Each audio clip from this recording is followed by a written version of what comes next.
Hello everyone. आज हम लोग क्लास 12th के लिए वीडियो जो है बना रहे हैं। क्लास 12th में आज हम लोग बायोलॉजी पढ़ेंगे। पिछले वीडियो में आपको याद होगा, आपको बताए थे हम क्रॉसिंग ओवर क्या होता है, उसके महत्व क्या हैं, और उसी वीडियो में हमने लास्ट में बोला था कि नेक्स्ट वीडियो में आपको मिलेगा कि मनुष्य में कैसे जो है लिंग निर्धारण होता है। यानी कोई शिशु जो जन्म लेता है वो जो है कैसे लड़का का होना और लड़की का होना, इसके पीछे लॉजिक क्या है, ऐसा क्या है जो लड़का और लड़की को निर्धारित करता है, ये हमको आज जानना है। आपके पास एक आपके सामने जो दिख रहा है, अगर आप इसको समझ लें तो पूरा हेडिंग आप लिख सकते हो। ठीक है, बहुत ही सिंपल है, लेकिन आपको बता दें बहुत ही इंपॉर्टेंट हेडिंग है। ठीक है, इसको आप ध्यान से देखेंगे, बहुत ही ज्यादा इंपॉर्टेंट है। तो कैसे आप इतना अगर समझ जाते हैं तो आप लिख पाएंगे। आइए शुरू करते हैं। देखिए, सबसे पहले इसके कुछ महत्वपूर्ण तथ्य हैं जो आप जानते भी होंगे। देखिए, मानव की दो कैटेगरी हो गई, जिसमें पुरुष और स्त्री। ठीक है, पुरुष और स्त्री यानी मनुष्य में आपने पढ़ा होगा कि 46 क्रोमोसोम होते हैं, जिसको गुणसूत्र भी कहा जाता है। क्रोमोसोम को ही कहा जाता है गुणसूत्र। ठीक है, तो 46 क्रोमोसोम या गुणसूत्र जो होते हैं वो आपको पुरुष और स्त्री दोनों में होते हैं। ठीक है, पुरुष या स्त्री दोनों में पाए जाते हैं। 46 पुरुष में भी और 46 ही पाए जाते हैं स्त्री में भी।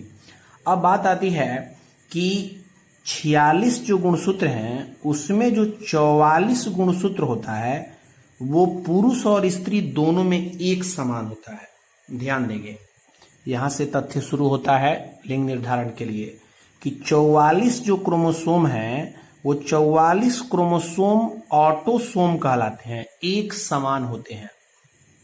ठीक है, और बचे कितने? दो। तो दो नर में भी और दो मादा में भी। अब इसको 44 4 48 मत कर लीजिएगा।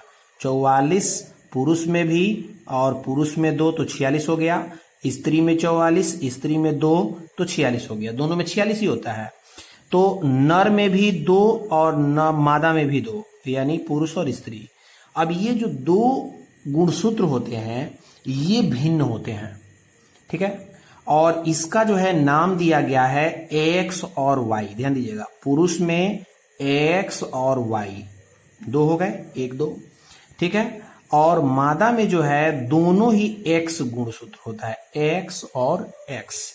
अब इसको कहा जाता है लिंग गुणसूत्र। ये भी याद रखिएगा, ऑब्जेक्टिव प्रश्न इस सब में बनता है। मानव में कितने गुणसूत्र? 46, या इसको 23 जोड़ा भी बोलते हैं। ठीक है, और लिंग गुणसूत्र कितने? तो दो होते हैं, या इसको एक जोड़ा भी ऑप्शन में देता है। तो ये सब प्रश्न इंपॉर्टेंट आते हैं।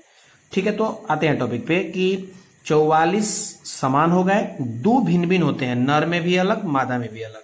तो एक्स वाई और मादा में होता है एक्स एक्स। अब यहां पे बात आती है कि देखिए, ये जो नर में होता है गुणसूत्र जो आप देख रहे हैं, ये उसके आपको शुक्राणु के माध्यम से जो है मादा के अंडाणु से मैच करता है। ठीक है, और इसी में पाया जाता है ये आपको जो है गुणसूत्र, जिसमें आप वीर्य का नाम सुने होंगे, हेडिंग भी पढ़े हम लोग बायोलॉजी में। तो ये वीर्य में जो है मौजूद रहते हैं हजारों हजारों करोड़ों करोड़ों की संख्या में। ठीक है, तो एक्स वाई शुक्राणु और एक्स एक्स अंडाणु में, ठीक है, उपस्थित रहते हैं। अब होता क्या है कि जब नर का एक्स वाई और मादा का एक्स एक्स जब मैचिंग करता है, तो देखिए कौन मैचिंग करता है। यदि नर का एक्स, ध्यान दीजिएगा, ये नर के लिए है, ये मादा के लिए है। ठीक है, जब नर का एक्स वाई से अगर एक्स मादा के एक्स से मैच कर जाए, आप ध्यान देंगे एक और बात कि मादा में कोई दूसरा है नहीं, एक्स दोनों समान है, एक्स एक्स ही है, तो एक्स ही आएगा। ठीक है, तो नर में है अंतर, एक्स और वाई है, तो दो स्थिति बनेगी। एक्स और इधर से एक्स, तो एक्स एक्स क्रोमोसोम अगर मैच कर जाते हैं सीमेन से, अंडाणु, शुक्राणु और अंडाणु से, तो समझिए कि वो बच्ची जो उत्पन्न होगी, वो शिशु जो उत्पन्न होगा, वो होगी लड़की। ठीक है, समझिएगा, एक्स और एक्स पर लड़की। आप इसमें ट्रिक भी लगा सकते हैं कि मादा में कौन सा लिंग गुणसूत्र होता है, एक्स एक्स।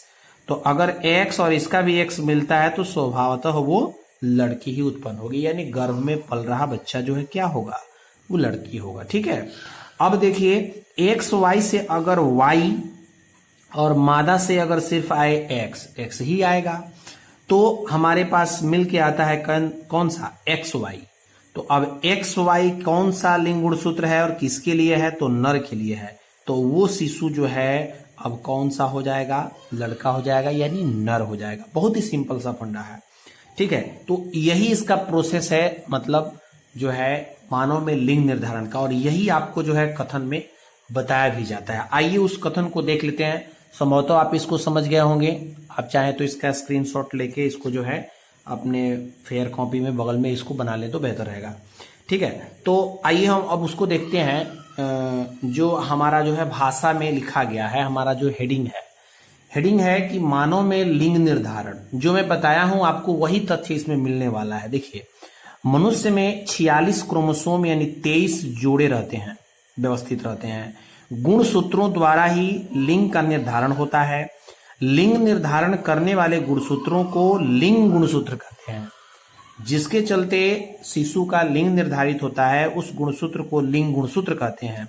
इसके अतिरिक्त शेष गुणसूत्रों को ऑटोसोम कहते हैं। अभी जो मैंने आपको बताया कि 44 जो होते हैं वो समान होते हैं, उनको ऑटोसोम कहते हैं। तो लिंग गुणसूत्र को छोड़कर अन्य जो बचते हैं उनको कहा जाता है ऑटोसोम।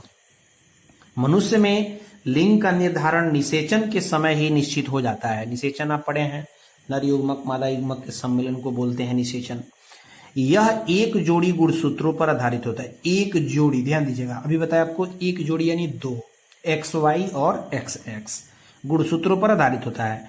महिला में ये दोनों गुणसूत्र समान होते हैं, जिसे एक्स एक्स द्वारा प्रदर्शित किया जाता है। अभी आपको बताया ना कि मादा में लिंग गुणसूत्र पाया जाता है एक्स एक्स। ठीक है, पुरुष में ये गुणसूत्र अलग अलग होते हैं और जिसको नाम दिया गया है क्या, एक्स वाई। ठीक है, दिख रहा है आपको, एक्स वाई से प्रदर्शित करते हैं। आगे दिया गया है कि फलतः अंडों में यानी अंडाणु में एक्स एक्स गुणसूत्र रहता है और शुक्राणु में एक्स वाई रहता है। क्लियर है? अभी तो आपको बताया कि एक्स वाई नर में है यानी शुक्राणु में है, एक्स एक्स मादा में है यानी कि अंडाणु में उपस्थित रहता है। ठीक है,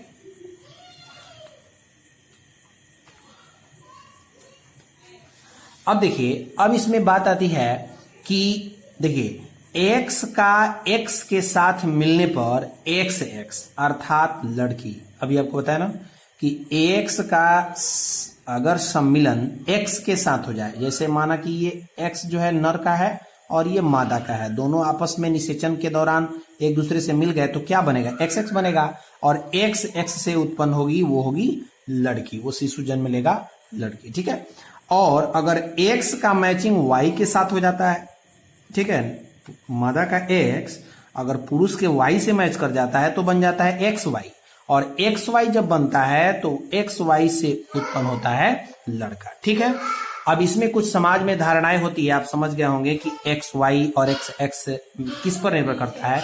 समाज में कुछ धारणा ये है कि औरतों को जो है ज्यादा जिम्मेवार ठहराया जाता है कि जो है लड़का नहीं उत्पन्न हो रहा है, लेकिन आप देख सकते हैं कि लड़का उत्पन्न कराने के लिए जो वाई क्रोमोसोम है वो किसके पास है, पुरुष के पास है, यानी पुरुष ही इसके मुख्य जिम्मेवार हैं, यानी उनके वाई क्रोमोसोम अगर मैच कर जाते हैं तो लड़का उत्पन्न होगा। ठीक है, तो समझ में आ गया होगा आपको संभवतः ये जो है मानव में लिंग निर्धारण।